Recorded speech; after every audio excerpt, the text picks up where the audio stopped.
So we'll get started. First on our agenda is Mr. Mike Jones.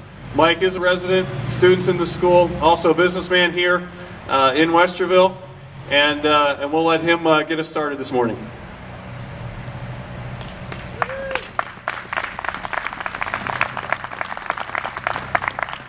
Thanks everybody for getting involved with this. You're probably just like me, a resident, and over the past several years have noticed that your taxes on your property have escalated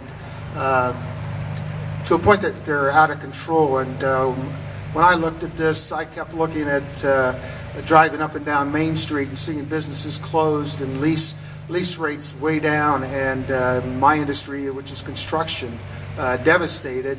And it seems that in 2009, with that levy passage, that was an initial 20% increase on my cost per schools, which is probably similar to yours. So I got involved with Robert a little bit in 2009 to take a look at some of the funding, and I've been very active in the school system. I'm in Rotary. I have do a lot of things to raise scholarships for the students.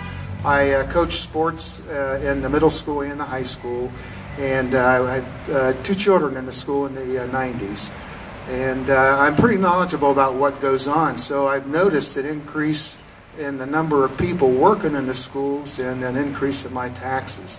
And my job now is to inform people that there's other ways, and we've done this for maybe 6 months to a year with the current administration, telling them that what they had going was just can't keep going on, and we offered an alternative and another way of looking at things based on the things we saw on the national level and the state level.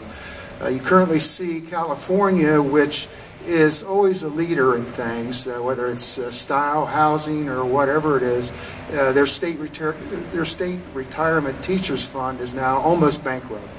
And as of this week, their governor went in and told the retirees that, you're taking a haircut and you're going to work current employees now till you're 67. You're going to have 401ks, and I have a relative that teaches out there, and she's informed me that it's on a hire and fire on a yearly basis. You work for a year, then you come back. Whether we get to that point or not, I don't want to see that, but we need to have the cost of the schools take a huge haircut. And one way is to stop this levy, and then in the future is to get people on the board, which with this election we can do, and then look at spending. If there's a possibility that we can get in there and really take a look at things and see why we have so many employees compared to the number of students, we can really cut some more money. So I just would like you to vote no and really educate yourself. And if you run into people who have kids in the school, or if you have kids and grandkids, instead of taking this school cuts that the administration is proposing to heart, you've got to get the students' parents pissed off. You cannot let them say that we're going to cut busing or French or band or whatever it is. You got 23 people in an average class size. Those 23 parents have got to get up there and raise hell.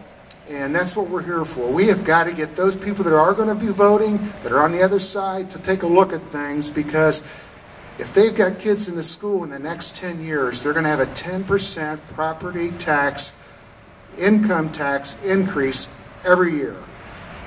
How can you sustain that? So my only thought is, all of us have to communicate with the other side, educate them, and with that, I'll pass it on to the next speaker. Thanks for showing up today.